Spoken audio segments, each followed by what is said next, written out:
నమస్కారం. ప్రేక్షకులందరికీ శుభోదయం. ఈనాటి శుభయోగం శీర్షికన వాసవి కన్యకా పరమేశ్వరి జయంతి సందర్భంగా ఎలాంటి ప్రత్యేకమైన విధి విధానాలు పాటించాలో, అలాగే వైశాఖ మాసంలో ఎలాంటి దానాలు నిర్వహిస్తే సమస్త శుభాలు చేకూరతాయో పరిశీలిద్దాం. ప్రధానంగా ఈరోజు వాసవి కన్యకా పరమేశ్వరి అమ్మవారి జయంతి సందర్భంగా పశ్చిమ గోదావరి జిల్లాలో ఉన్నటువంటి పెనుగొండలో ఉన్న వాసవి కన్యకా పరమేశ్వరి అమ్మవారి ఆలయ దర్శనం చేసుకుంటే విశేషమైన శుభ ఫలితాలు కలుగుతాయి. అయితే పెనుగొండలో ఉన్నటువంటి వాసవి కన్యకా పరమేశ్వరి దేవి ఆలయ దర్శనం చేసుకోలేని వాళ్ళు దానికి ప్రత్యామ్నాయంగా మీకు దగ్గరలో ఉన్నటువంటి వాసవి కన్యకా పరమేశ్వరి అమ్మవారి ఆలయానికి వెళ్ళి అమ్మవారిని దర్శనం చేసుకొని ఆలయంలో అమ్మవారికి మిరియాల పొంగలి సమర్పించండి. ఆ నైవేద్యాన్ని ఆలయ ప్రాంగణంలో భక్తులకు పంచిపెట్టండి. అలాగే ఆలయంలో అమ్మవారికి నిమ్మకాయల దండ సమర్పించడం ద్వారా, ధూపం వేయటం ద్వారా వాసవి కన్యకా పరమేశ్వరి దేవి సంపూర్ణమైన అనుగ్రహం కలిగి వివాహపరమైన సమస్యలు తొలగిపోతాయి. వ్యాపార రంగంలో మంచి పురోభివృద్ధి కలుగుతుంది. అలాగే వైశాఖ మాసం దానాలకు ప్రాధాన్యత ఉన్న మాసం.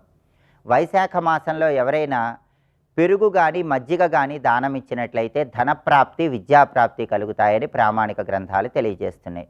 అలాగే ఎండలో తిరిగి వచ్చిన వాళ్ళకి మంచినీరు అందించి విసనకర్రతో విసిరినట్లయితే ఈ మాసంలో త్రిలోక సంచారం చేసిన ఫలితం కలుగుతుంది. త్రిలోకాలలో ఉన్న పుణ్యతీర్థాల్లో స్నానం చేసిన ఫలితం కలుగుతుంది.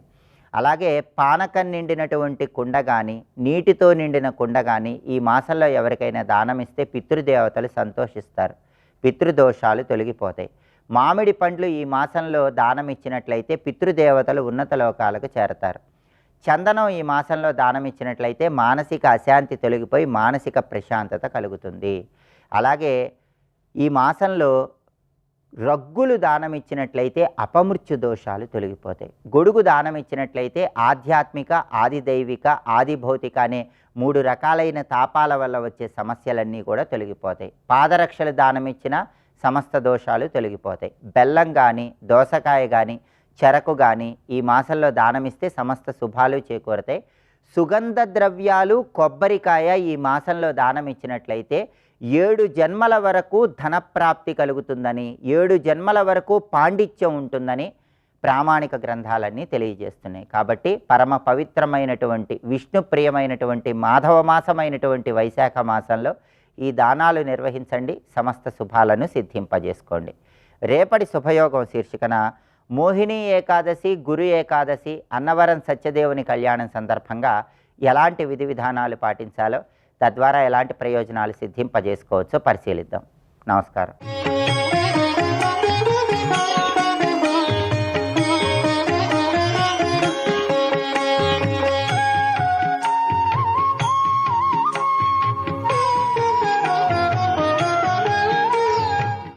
అమ్మవారి పాదపద్మధ్యానం నువ్వు స్వర్గాది లోకాల్లో కూడా పొందలేని దివ్యమైన సంపదలిస్తుంది. అవి కూడా ఇవ్వలేని కైవల్యాన్ని ఇవ్వగలదు, నీకు ఏదైనా ఇవ్వగలదు. అందుకే స్వర్గానికి వెళ్ళలేదే, కల్పవృక్షం దొరకలేదు అనుకోవద్దు. అమ్మ పాదాన్ని ధ్యానించడమే కల్పవృక్షాలను అందుకోవడం కంటే గొప్పది. అటువంటి అమ్మ పాదాలకి నమస్కారం చేస్తూ ఆ పాద శ్లోకాల్లో పరాకాష్ఠకు చెందిన శ్లోకాన్ని చెప్పుకుంటున్నాం. దదానే దీనేభ్యః శ్రియమనిశమాసాను సదృశీం అమందం సౌందర్య ప్రకర మకరందం వికిరతి తవాస్మిన్ మందారస్తబక సుభగేయాతు చరణే నిమజ్జన్మజ్జీవ కర్ణచరణై షట్చరణతాం. ఇది ఉదాత్తమైన పరాకోటికి చెందినటువంటి శ్లోకం అండి. అమ్మా, నీ పాదములు దీనులకు అంటే అసహాయులకు, ఎక్కడో స్వర్గంలో ఉన్న గొప్ప వాళ్ళకి ఇచ్చివ్వడం వదిలేయండి, అసహాయులకు, దీనులకు శ్రియం అనిశం ఆసాన సదృశి, వారి కోరికకు తగ్గట్టుగా అనిశం ఎల్లవేళలా సంపదలను ఇవ్వగలిగేటువంటి నీ పాదములు. దానిలో అమందం సౌందర్య ప్రకర మకరందం వికరతి. ఏదో పద్మాల నుంచి ఏదో మకరందం పెళ్ళుబుకుతుందంటారు, కానీ అనల్ప సౌందర్యం, అనల్ప సౌందర్యం అంటే సచ్చిదానంద సౌందర్యము ఆ పాదపద్మముల యందున్నది. అలాంటి మకరందం, సచ్చిదానంద మాధుర్యము కలిగినటువంటి ఆ పాదపద్మముల యందు నా జీవుడనే తుమ్మెద ఐక్యముగాక. రమ్యమైన భావన. ఇది చెప్పేటప్పుడు ఏమంటున్నారంటే, అమ్మ పాదాలు మందార స్తబకము వలె ఉన్నాయి. స్తబకం అంటే పూల గుత్తి, మందార స్తబకం అంటే కల్పవృక్ష కుసుమాల గుత్తి. మందారం అంటే మనం చెప్పే హైబిస్కస్ కాదండి. కల్పవృక్షాల్లో ఒక తెగ మందారం, పారిజాతం, సంతానం, హరిచందనం, కల్పకం అంటూ కల్పవృక్షముల యొక్క జాతులు ఇవి. అందులో మందార స్తబకము అంటే కల్పవృక్ష కుసుమాలు గుత్తిలో ఉన్నాయట అమ్మ యొక్క 2 పాదములు. అలాంటి పూల గుత్తిని చూడగానే తుమ్మెదకు ఉత్సాహం, కావలసిన మకరందం దొరుకుతుందని. కనుక ఒక తుమ్మెద అంత పుష్టిగా మకరందం దొరికితే మరొక పద్మం దగ్గరికి, మరొక కుసుమం దగ్గరికి వెళ్ళదు, అందులో లీనమైపోతుంది. అలాగే మజ్జీవ, నా జీవుడు కరణచరణై అంటే 6 పాదాలతోనూ 6 కరణములతోనూ ఆ పాద పద్మముల యందు లీనమగ్గాక. ఇది గొప్ప భావం చెప్తున్నారు ఇందులో గమనించవలసినది. అంటే ఆ పాదపద్మ ధ్యానంతో జీవుడు అందులో ఐక్యమైపోవాలి, పాదాల్లో ఐక్యమైపోవాలి. ఐక్యం అంటే మళ్ళీ వెనక్కి రాడు. సాధారణంగా తుమ్మెద తిరిగి పద్మం దగ్గరికి వెళితే మన బయటికి రాదుట. పద్మంలో అంత పుష్టిగా మకరందం దొరుకుతుంది. ఎంత మకరందం అంటే ఆస్వాదిస్తూ అందులో నిరిపోతుంది. రాత్రి ఒకవేళ కమలం ముడుచుకుపోయిన కమలంలో చచ్చిపోతుంది, కానీ బయటికి రాదుటండి ఇక్కడ. అలాగే అమ్మ పాద పద్మాలను ఆశ్రయించి తనువు చాలించాలి, కానీ మళ్ళీ బయటికి రాకూడదు ఇక్కడ. అది ఐక్యమైపోవడం. అలా పాద పద్మాలు ఐక్యమైపోవాలి. తుమ్మెదకి షట్పది అని పేరు. 6 కాళ్ళు ఉంటాయట. 6 కాళ్ళున్న తుమ్మెద పద్మంలోకి వెళ్ళినట్లుగా 6 కరణాలున్న ఈ జీవుడు ఈ దివ్యమైనటువంటి పాదపద్మంలో లీనమవ్వాలి. 6 కరణాలే 6 పాదములుగా. పాదము అంటే కదలడానికి పనికొచ్చినది. అలాగే బ్రతుకు నడవడానికి పనికొచ్చేవి 6 కరణములు. ఈ 6 కరణములతో ఉన్నటువంటి జీవుడికి 6 కరణాలు ఉంటాయండి. ఇంద్రియములు 6 కరణాలు అంటే చాలా ఉంటాయి కదంటే, మన బతుకు నడిపే మాత్రం 6. అవునా కదా, మీరే చెప్పేస్తారు. జ్ఞానేంద్రియములు ముందు అది తెలుసుకోవాలి. జ్ఞానేంద్రియం అంటే శబ్ద, స్పర్శ, రూప, రసగంధములు గ్రహించగలిగేవి 5. ఇదే మనకు ప్రధానం. కర్మేంద్రియాలు వదిలేయండి క్రియ కోసం, కానీ నువ్వు ఒక విషయాన్ని గ్రహించడానికి పనికొచ్చేవి 5. 5 ప్లస్ మనస్సు కలిపితే 6. ఒట్టి 5తో ఏం ప్రయోజనం లేదు, మనస్సు కలవాలి. కనుక జ్ఞానేంద్రియ పంచకము త్వక్, చక్షు, శ్రోత్ర, జిహ్వ, ఆఘ్రాణములు, ఈ 5ంటికి మనస్సు కలిస్తే 6 అయ్యే. ఈ 6 మన బ్రతుకు. అవునా కదా, ఆలోచించండి. ఈ 5ంటిని మనస్సుతో పొందినప్పుడు నచ్చిన 5 అంటే శబ్ద, స్పర్శ, రూప, రస, గంధ ఇవి ఏవైతే ఉన్నాయో అవి మనం నచ్చితే ఆనందం, నచ్చకపోతే దుఃఖం, అంతే కదా. కానీ సుఖదుఖాలు 2 మనస్సు 5ంటితో కలియడం వల్ల వచ్చింది. అంటే జీవితం అంతా సుఖదుఖానుభవమే. అది 5 ప్లస్ 1తోనే వచ్చింది.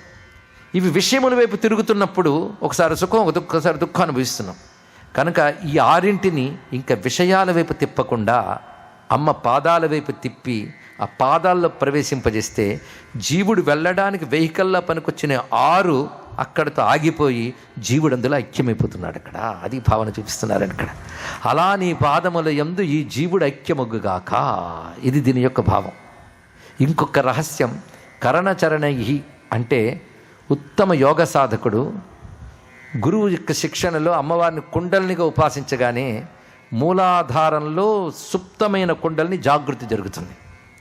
జాగృతమై ఒక్కొక్క చక్రం దాటుకుంటూ మూలాధార, స్వాధిష్టాన, మణిపూర, అనాహత, విశుద్ధ, ఆజ్ఞ 6.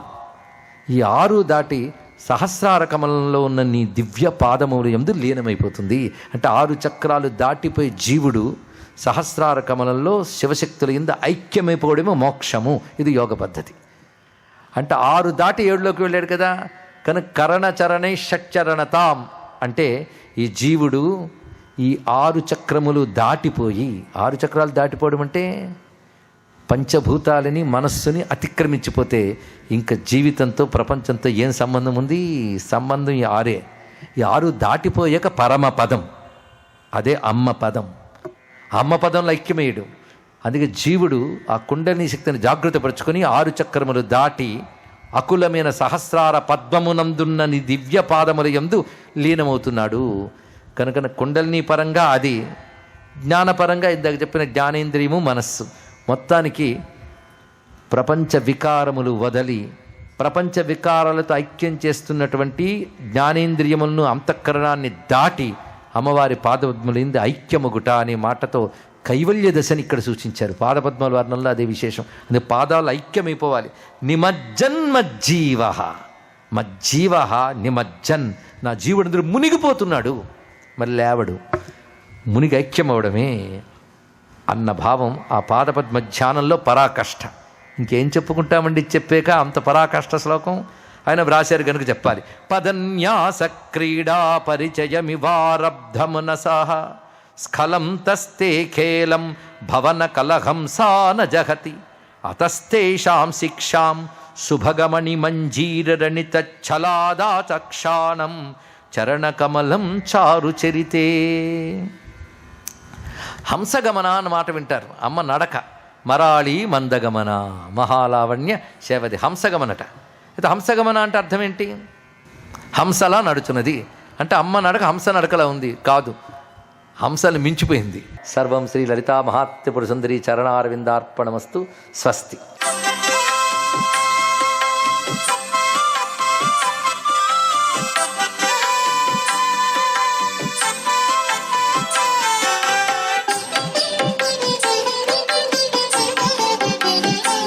ఓం నమో నారాయణాయ. ఓం నమః శివాయ. శ్రీమాత్రే నమః.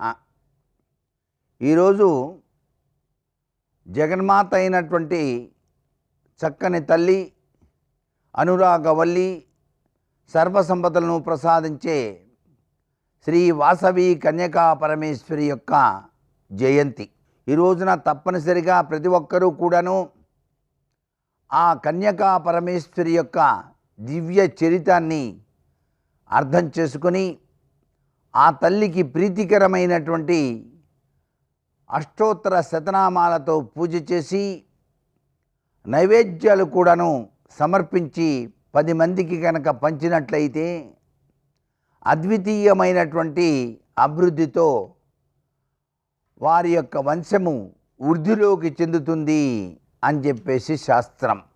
అందుకనే కన్యలకు వివాహం కానటువంటి వారు ఈరోజు కన్యకా పరమేశ్వరీ దేవిని దర్శించి అక్కడ కళ్యాణీ తైలం అని చెప్పేసి ఉంటుంది, ఆ తైలంతో దీపారాధన ఆచరించి హే గౌరీ శంకరార్ధాంగి యథాత్వం శంకరప్రియ తథా మాం కురు కళ్యాణ కాంతకాంతాం సుదుర్లభాం అని చెప్పేసి నమస్కారం చేస్తే సాక్షాత్తు గౌరీదేవి స్వరూపమైనటువంటి కన్యకా పరమేశ్వరి, ఆమె కూడా పరమేశ్వరి తత్వం కదా. అందుచేత ఆ పరమేశ్వరీ దేవి తన దివ్యవంతమైనటువంటి అనురాగ కంటి చూపుతో చక్కటి యోగాన్ని ప్రతివారికి కూడాను ప్రసాదిస్తుంది. వివాహం కాని వారికి వివాహం త్వరగా అయ్యేట్టుగా ఆ తల్లి తన దివ్యవంతమైన అనుగ్రహాన్ని కూడా ప్రసాదిస్తుంది. వ్యాపారం చేసేటువంటి వాళ్ళకి వ్యాపార అభివృద్ధి కోసం ఈరోజు అమ్మవారి దేవాలయం ముందు ఆవు నేతితో దీపారాధన ఆచరించి తీపి పదార్థాలని కనుక నైవేద్యంగా సమర్పించినట్లయితే అద్వితీయమైనటువంటి వ్యాపార అభివృద్ధి కలిగి తీరుతుంది అని చెప్పేసి మనకు శాస్త్రం. సర్వే జనా సుఖినో భవంతు.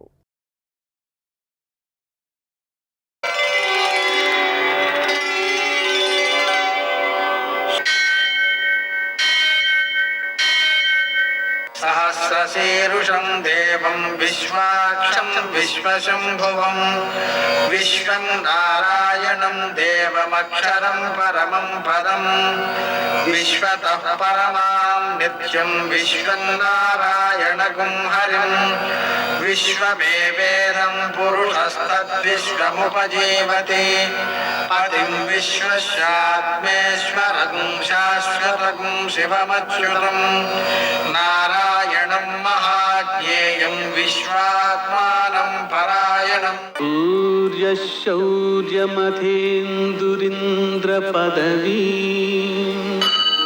సన్మంగళం మంగళం. ఆపదామవహర్తారం దాతారం సర్వసంపదాం లోకాభిరామం శ్రీరామం మోక్షదం తన్నమామ్యహం. నేటి కాలమాన విశేషాలను గమనిద్దాం. స్వస్తి శ్రీ చాంద్రమాన విశ్వావసనామ సంవత్సరం ఉత్తరాయణం, వసంత ఋతువు వైశాఖ మాసం శుక్లపక్షం బుధవారం. సూర్యోదయం 5 గంటల 50 నిమిషాలకు, సూర్యాస్తమయం 6 గంటల 34 నిమిషాలకు. తిథి దశమి ఉదయం 10:21 వరకు, నక్షత్రం పుబ్బ సాయంకాలం 6:19 వరకు, వర్జం రాత్రి 2:21 నుంచి 4:08 వరకు, దుర్ముహూర్తం ఉదయం 11:47 నుంచి మధ్యాహ్నం 12:37 వరకు, అమృతకాలం ఉదయం 11:16 నుంచి మధ్యాహ్నం 1:02 వరకు, రాహుకాలం బుధవారం కాబట్టి మధ్యాహ్నం 12 నుంచి 1:30 వరకు, అష్టకవర్గ రీత్యా శుభప్రదమైన కాలం మధ్యాహ్నం 1 గంటకి. నేటి విశేషం, అష్టకవర్గ రీత్యా శుభప్రదమైన కాలంలోనే అమృతకాలం కూడా వచ్చింది.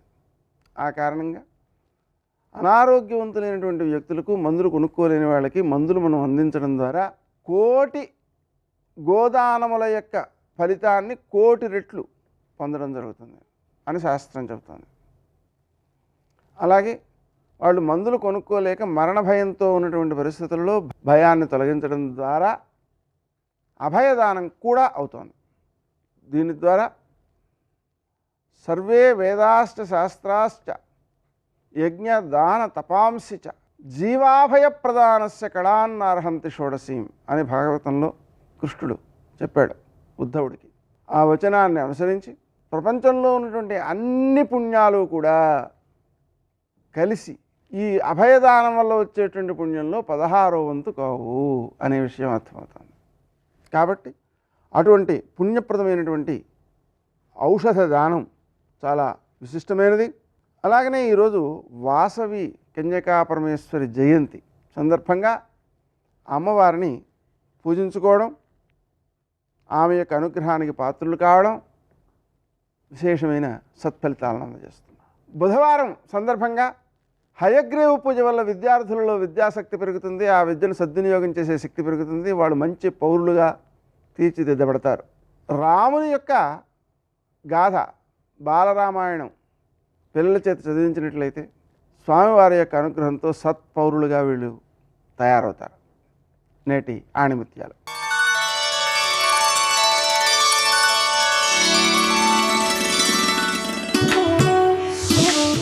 జీవితం అంటే నిన్ను నువ్వు చూసుకోవడం కాదు, నిన్ను నువ్వు రూపుదిద్దుకోవడం.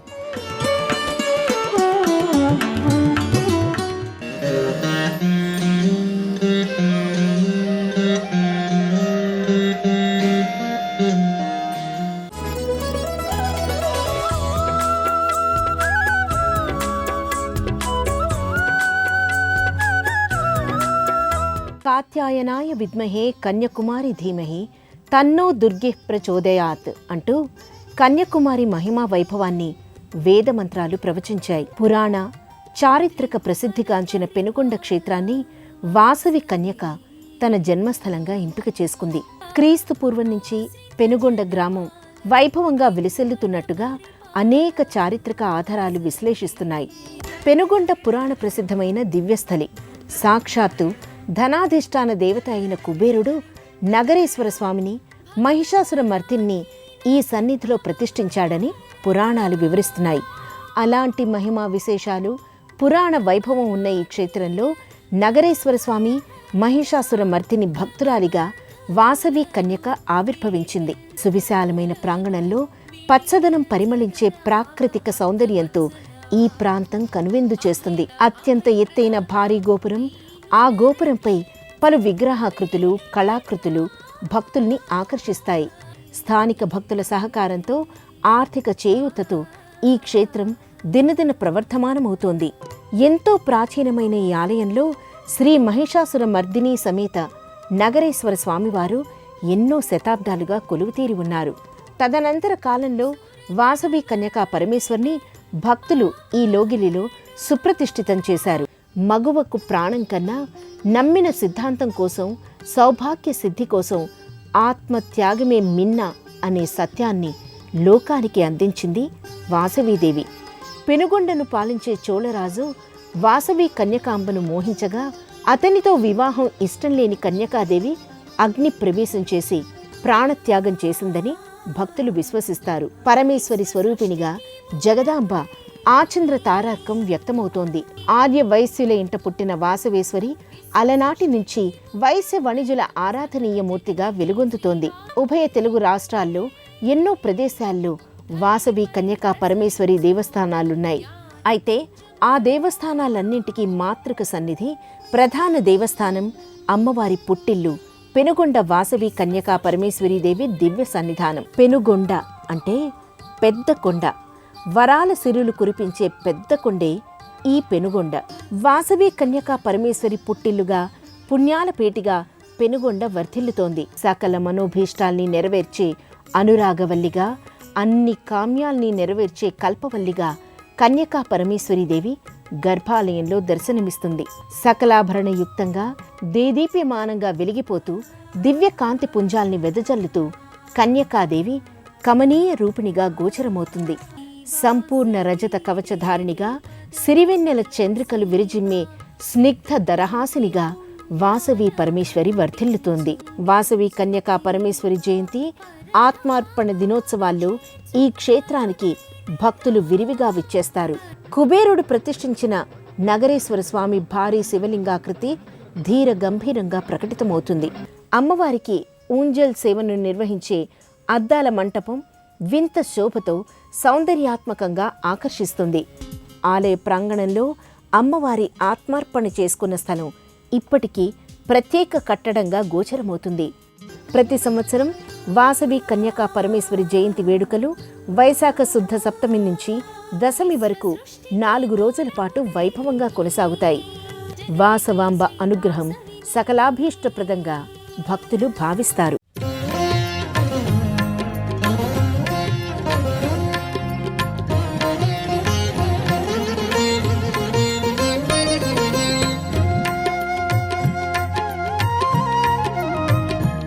దశరథ మహారాజు గారి కొడుకే అయితే ఈ ఇంద్రజిత్ మరణించుగాక అని బాణప్రయోగం చేశాడు. అంటే ఆయన పరమధర్మాత్ముడు. వాలిని చెట్టుచాటు నుంచి కొట్టాడు కాదు, బాణం అసలు గుండెల మీద దిగింది, అదే సాక్ష్యం. వెనక నుంచి కొడితే గుండెల మీద ఎలా పడుతుంది? ఆయన వానరం, ఈయన చెట్టుచాటు నుంచి కొట్టినా ఈయన మనుష్యుడు. చెట్టుచాటు నుంచి మృగాల్ని కొట్టడం అనేటటువంటిది నరులకి ఉన్నటువంటి ధర్మమే తప్ప కాని ధర్మమేం కాదు. వాలే ఆ ప్రశ్న వేస్తే చచ్చిపోయే ముందు రామచంద్రమూర్తి జవాబులన్నీ చెప్పారు. కాబట్టి రాముడు ధర్మం తప్పలేదు. సత్యసంధస్య, రాముడు సుమంత్రుడితో అబద్ధం ఆడించాడన్నారు. కానీ తండ్రిని ధర్మమునందు నిలబెట్టాలంటే, తండ్రిని సత్యవాక్యమునందు నిలబెట్టాలంటే తాను వెళ్ళాలి. ఒక పెద్ద ధర్మాన్ని ఆవిష్కరించడానికి చిన్న ధర్మం చేసైనా ధర్మాన్ని నిలబెట్టాలి. అందుకు ఆయన ధర్మం తప్పలేదు. ఆయనకి పౌరుషం లేదన్నారు. ఎదుటి వీరుడు తన వింటినారిని వెనక్కి లాగి ఆకర్ణాంతము సాగతీసి బాణాన్ని తొడిగి విడిచిపెట్టడానికి అవకాశం లేకుండా వచ్చి మీద పడిపోతున్నటువంటి సందర్భమునందు సావకాశాన్ని కల్పించుకోవడానికి 3 అడుగులు వెనక్కి వేసి బాణానికి వింటినారిని వెనక్కి లాగవచ్చని ఆ ధనుర్వేదం అంగీకరించింది. అపసర్పణము అంటారు. కాబట్టి రామచంద్రమూర్తి ధర్మం తప్పలేదు. 3 అడుగులు వెనక్కి వేసిన కరుడు మీద పడిపోయాడు. కాబట్టి ఎడం కోసమని, చోటు కోసమని 3 అడుగులు వెనక్కి వేశాడు. కాబట్టి పౌరుషం తప్పినవాడు కాడు. దశరథిర్యది, ఆయన నరుడిగా పుట్టడం కోసం కౌసల్య గర్భవాసం 12 నెలలు చేసి దశరథ మహారాజు గారి యొక్క తేజస్సు చేత పుట్టినవాడే తప్ప కేవలము దేవతల యొక్క వరం చేత పుట్టినటువంటి వాడు కాడు. కనుక కేవలము నరుడిగా వచ్చినవాడు కనుక దాశరథియే. రాముని మీద ఉన్న అపవాదులకి జవాబు చెప్పి లక్ష్మణస్వామి రామచంద్రమూర్తి యొక్క శీల వైభవాన్ని నిలబెట్టి రామాయణానికి మూలమంత్రాన్ని ప్రసాదించినటువంటి ఘనత లక్ష్మణస్వామికే దక్కింది, ఇంద్రజిత్తుని పడగొట్టి. అంతటి మహితాత్ముడు లక్ష్మణస్వామి అంటే, అన్నయ్య అంటే అంత ప్రేమాస్పదుడు, అంతటి భక్తి తత్పరుడు. అసలు లక్ష్మణుడికి రాముడికి ఉన్నటువంటి అనుబంధం అపారమైనటువంటి అనుబంధం. అటువంటి లక్ష్మణస్వామి ఇంత వెంటపడి వచ్చి అంత సేవ చేశాడు. కైకమ్మ అన్ని పట్టు చీరలు కట్టుకుని అరణ్యవాసానికి వెడదాం అనుకుంటున్నావా? నువ్వు కూడా నీ భర్తతో నువ్వు కట్టుకునేటప్పుడు నారచీర కట్టుకో అంది. వశిష్ఠుడంతటి వాడికి కోపం వచ్చింది. ఆమెకి నారచీర కట్టుకోవడం రాకపోతే ఆమె కట్టుకున్న చీర మీద నారచీర కట్టి చూపించాడు రామచంద్రమూర్తి. అప్పుడు 365 మంది రాణులు ఇచ్చారు, దశరథ మహారాజు గారి రాణులు. అంతఃపురం అంతా ఇచ్చింది ఆవిడ నారచీర కట్టుకోవడం అని. సర్వం శ్రీ ఉమామహేశ్వర పరబ్రహ్మార్పణమస్తు. స్వస్తి.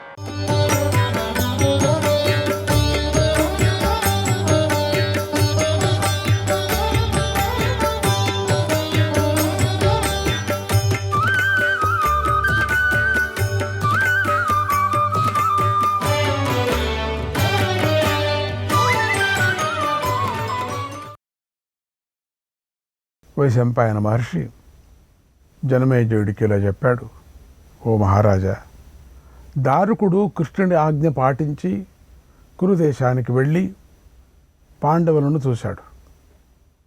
ముసలం కారణంగా ఒకరినొకరు చంపుకున్న యదువంశ నాశనం గురించి చెప్పాడు. అప్పుడు పాండవులు వృష్ణి, భోజ, అంధక వంశీయులందరూ మరణించారని విని శోకంతో మునిగిపోయారు. వారి మనస్సులు బెదిరిపోయాయి. ఆ తర్వాత శ్రీకృష్ణుడు ప్రియమిత్రుడైనటువంటి అర్జునుడు వారి దగ్గర సెలవు తీసుకొని మేనమామను చూడాలని వేగంగా బయలుదేరాడు. తర్వాత అర్జునుడు దారుకుడితో కలిసి వేగంగా ద్వారకకు వెళ్ళాడు. అప్పుడు ఆ ద్వారకా నగరం అనాథ స్త్రీలాగా ఉంది. అర్జునుడు దాన్ని చూసి బాధపడ్డాడు. అంతకుముందు లోకనాథుడైన శ్రీకృష్ణుడి రక్షణలో ఉన్న ఆయన 16,000 మంది భార్యలు ఇప్పుడు అనాథలై ఉన్నారు. అందరూ వీళ్ళంతా గోసాయిలు. అందుకు తెలుస్తుంది అర్జునుడు తమ దగ్గరకు రావటాన్ని చూసి వారు పెద్దగా ఆర్తనాదాలు చేశారు. వారిని చూడగానే అర్జునుడు పెద్దగా ఏడ్చాడు. పైగా వారు పుత్రులను కూడా కోల్పోయారు. అందువల్ల అర్జునుడు వారిని సరిగ్గా చూడలేకపోయాడు. ఆ ద్వారకా నగరం శశిరంలోని తామర పువ్వులాగా ఉంది. అర్జునుడు ఆ ద్వారకను, ఆ కృష్ణుని యొక్క కాంతలను చూసి ఏడుస్తూ కన్నీరు కారుస్తూ నేల మీద పడిపోయాడు. రాజా, అప్పుడు సత్యభామ, రుక్మిణి అర్జునుడి వద్దకు వచ్చి రోధించారు. వారు అర్జునుడిని పైకి లేవదీసి బంగారు పీఠంపై కూర్చోబెట్టారు. మౌనంగా వారు అతడి చుట్టూ కూర్చున్నారు. ఆ తర్వాత అర్జునుడు కృష్ణుడిని స్తుతిస్తూ ఆయన్ని గురించి తగిన విధంగా మాట్లాడాడు. ఆ స్త్రీలను ఓదార్చి మేనమామ అయినటువంటి వసుదేవుణ్ణి చూడటానికి వెళ్ళాడు అన్నాడు వైశంపాయనుడు. శ్రీకృష్ణాయ పరమాత్మనే నమః. 6వ అధ్యాయం. వైశంపాయనుడు ఇలా చెప్తున్నాడు, మహారాజా, వసుదేవుడు పుత్రశోకంతో తపిస్తూ పడుకొని ఉన్నాడు. ఆయనను అర్జునుడు చూశాడు. అప్పుడు వసుదేవుడు అర్జునుడిని చూసి ఎంతో దుఃఖించాడు.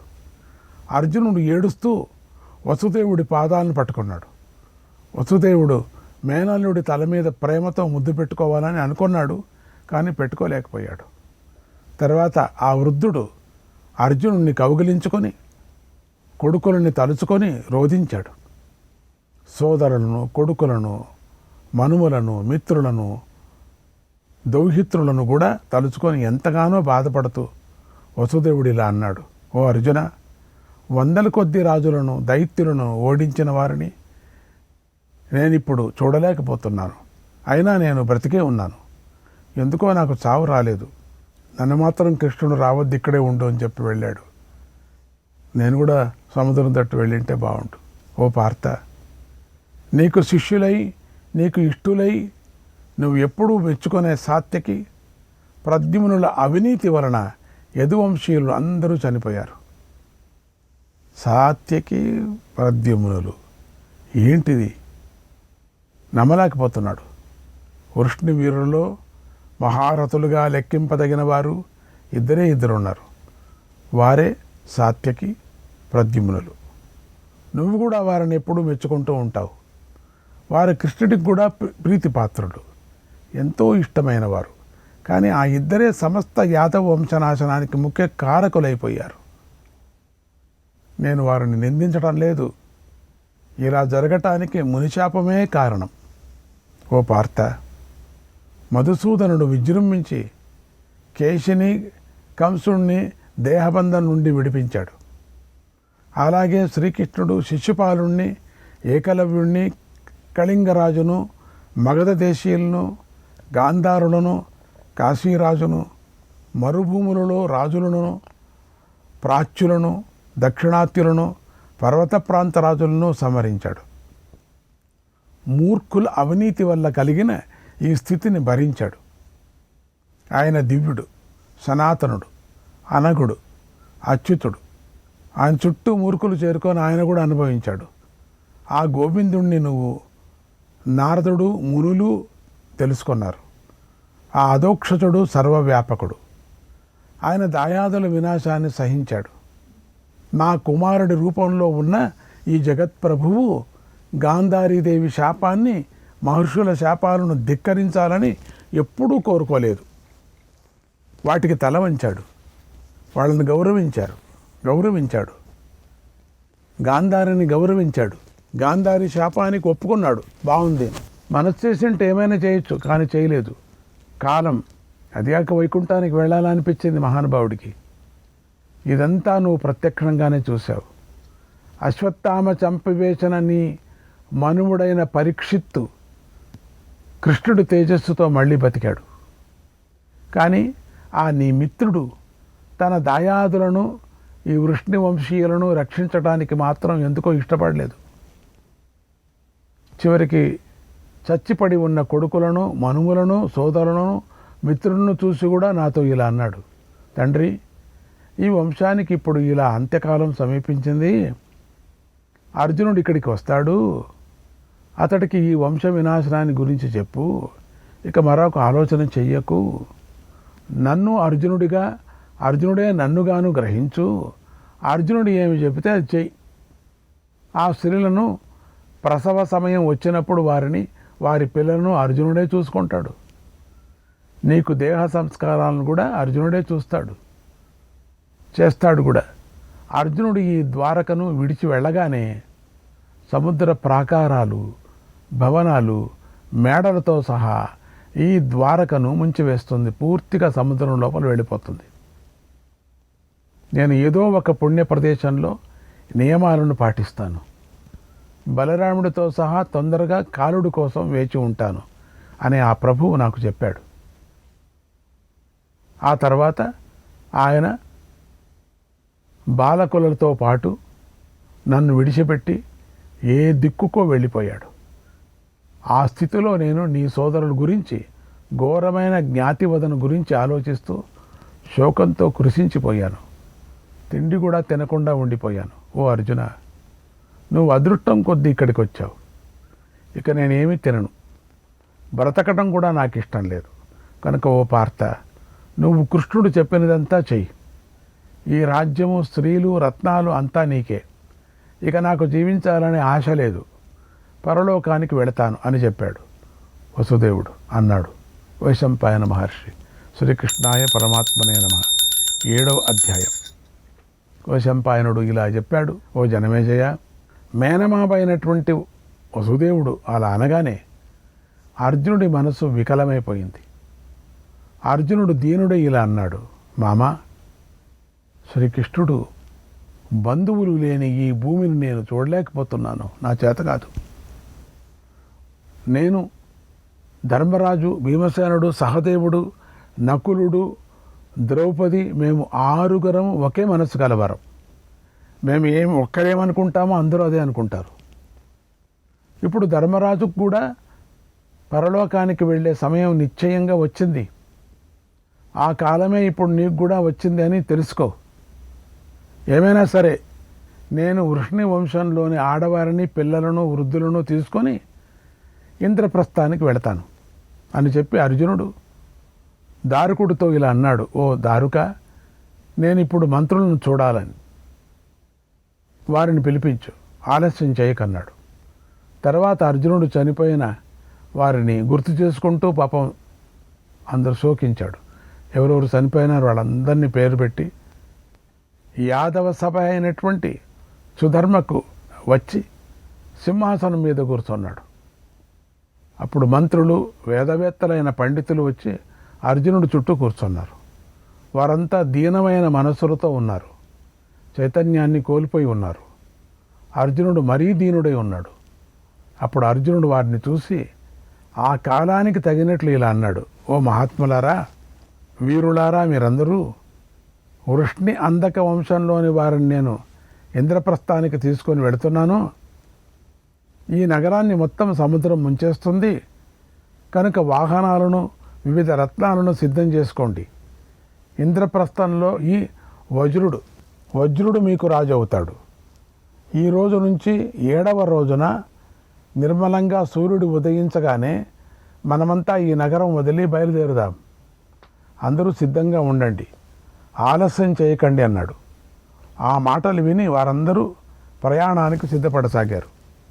అర్జునుడు ఆ రాత్రి సమయంలో కృష్ణుడి భవనంలోనే నివసించాడు. అర్జునుడు భవనంలోకి అడుగు పెడుతూనే తీవ్రంగా శోకించాడు. వాళ్ళందరి ముందు ఏడ్చలేదు, ఇప్పుడు ఏడ్చాడు. మోహితుడైపోయాడు. తూలి తూలి కింద పడ్డాడు. ఆ తర్వాత తెల్లవారగానే వసుదేవుడు మనస్సును పరమాత్మ మీద లగ్నం చేసి యోగాన్ని అవలంబించాడు. ఉత్తమ గతిని పొందాడు. వసుదేవుడి భవనంలోని స్త్రీలు ఆయన పరలోకానికి వెళ్ళాడని గ్రహించి పెద్దగా విలిపించారు. వారి ఆర్తనాదం మహాభయంకరంగా అక్కడ వినిపించింది. ఆ స్త్రీలు జుట్టు విరపేసుకొని ఆభరణాలు మాలలను తీసివేశారు. చేతులతో గుండెలు బాదుకుంటూ దీనంగా రోధించారు. నారీమణులైన దేవకి, భద్ర, రోహిణి, మదిర అనేటి వీరందరూ భర్తతో కలిసి చితిని ఎక్కటానికి సిద్ధపడ్డారు. తర్వాత అర్జునుడు ఎంతో విలువైన గొప్ప వాహనాన్ని తయారు చేయించి మనుష్యుల చేత మోగిస్తూ వసుదేవుడి దేహాన్ని నగరం బయటకు తీసుకొని పోయాడు.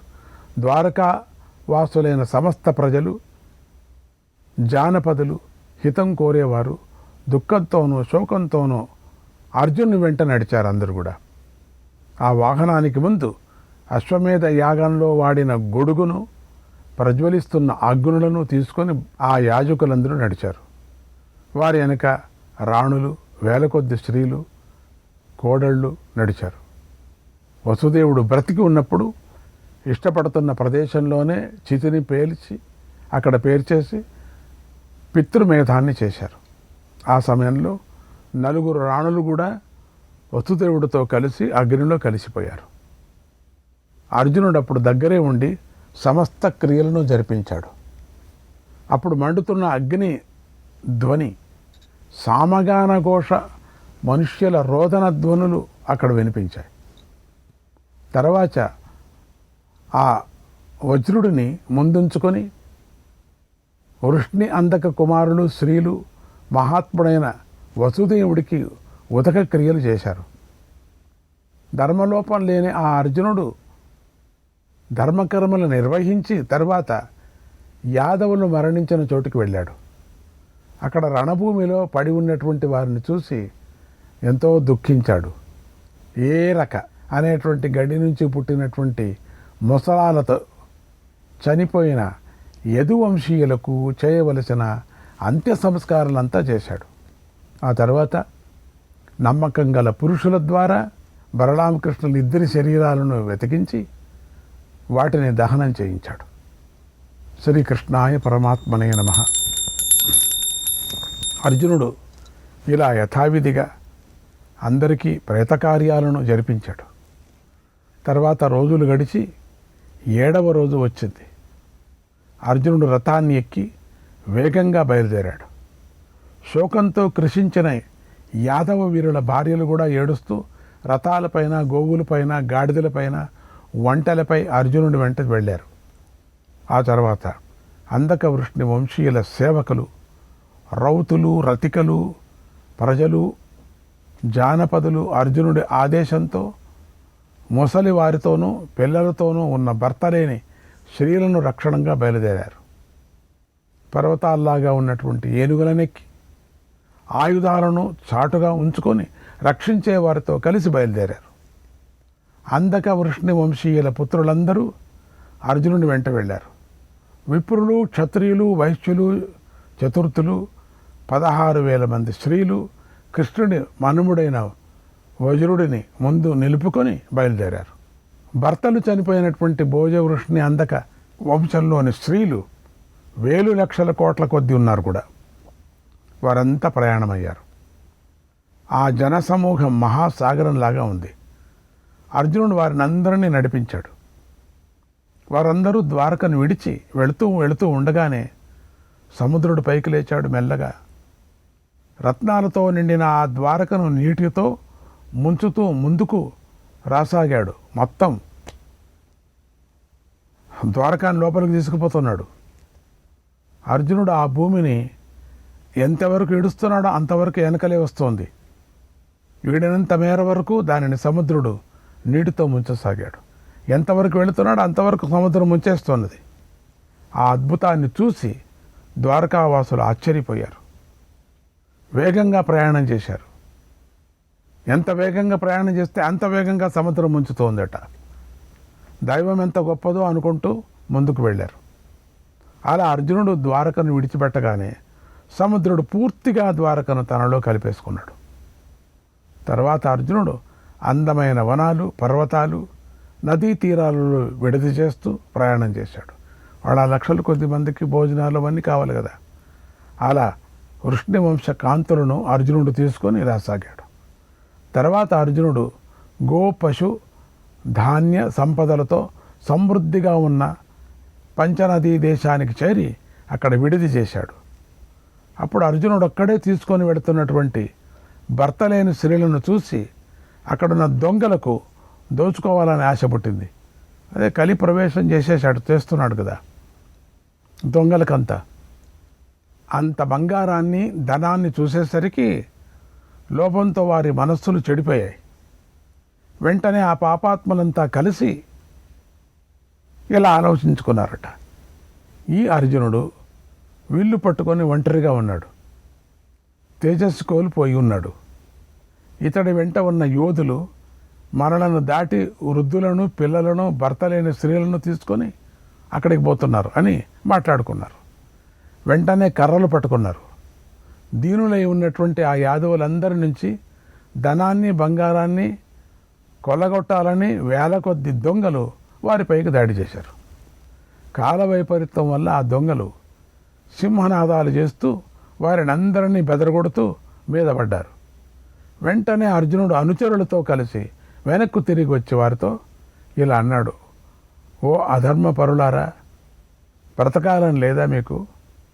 జీవించాలని ఉంటే పారిపోండి, లేకపోతే ఇప్పుడు నా బాణాల దెబ్బకు చీలిపోయి మీరు ఎంతగానో బాధపడతారన్నాడు. అయినా దొంగలు అర్జునుడి మాటను లెక్క చేయలేదట. ఏపా అన్నారట. మాటి మాటికి యాదవుల మీద పడ్డారు. అప్పుడు అర్జునుడు అతి కష్టం మీద గాంధీవాన్ని ఎక్కుపెట్టాడు. దొంగల మీదకు అస్త్రాలను, శస్త్రాలను ప్రయోగించాలని మంత్రాలు చదివాడు. అప్పుడు ఏ ఒక్క మంత్రం కూడా అర్జునుడు గుర్తురాలేదు. ఏమైపోయింది? సరిగా యుద్ధం చేయవలసిన సమయంలోనే తనలో ఇలాంటి మార్పు రావటాన్ని చూసి అర్జునుడు సిగ్గుపడ్డాడు, ఎంతో బాధపడ్డాడు. ఏ మంత్రమూ రావటంలే. అప్పుడు యాదవ వీరులు ఏనుగును నడిపేవారు, గుర్రాలను నడిపేవారు, రతికులందరూ దొంగలకు వశలైపోయారు. వారి దాడిని సహించలేకపోయారు. అప్పుడు అర్జునుడి వెంట ఉన్న జనంలో ఎక్కువగా ఆడవారే ఉన్నారు. దొంగలేమో ఒకవైపు నుండి వేగంగా మీద పడుతున్నారు. అప్పుడు అర్జునుడు దొంగల నుండి జనాన్ని రక్షించాలని ఎంతో ప్రయత్నించాడు. ఆ యోధులందరూ చూస్తూ ఉండగానే ఈసారి దొంగలు 4 వైపుల నుండి చుట్టుముట్టారు. శ్రీకృష్ణాయ పరమాత్మనే నమః.